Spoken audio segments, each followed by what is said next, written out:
Kevin O'Leary warns chaos is about to begin for U.S. economy. Wake up and smell the roses. Shark Tank star says September could bring liquidity crisis for small businesses. O'Leary Ventures chairman Kevin O'Leary is warning that the economic policies of the Biden administration are about to put a significant squeeze on small businesses.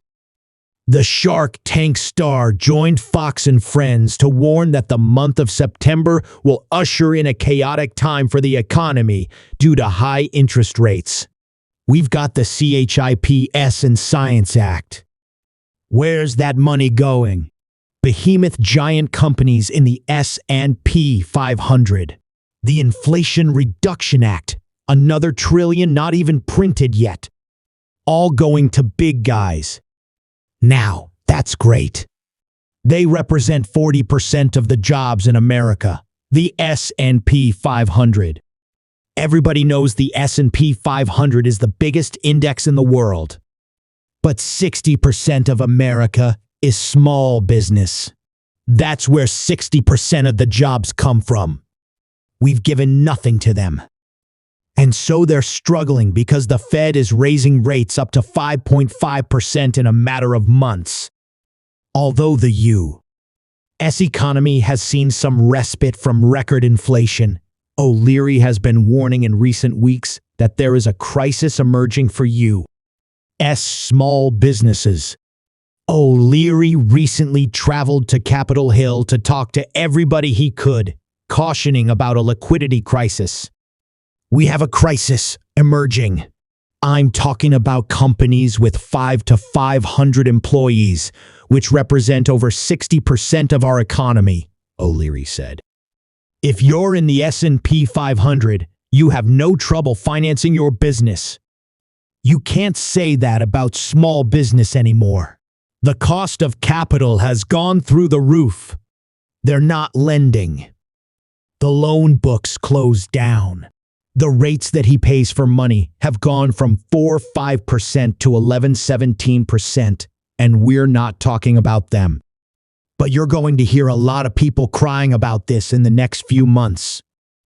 O'Leary warned that currently there are approximately 4,100 regional banks, and this will go down to 2,000 in the next 3 years, leaving people worried about putting their money in banks.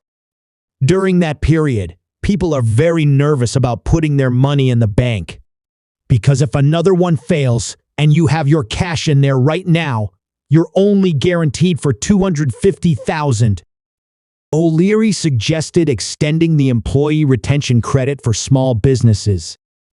That's the deal where companies that invested in their employees during the pandemic are getting to take back a grant for that, he said, emphasizing the need to wake up and better support small businesses that provide 60% of jobs in America.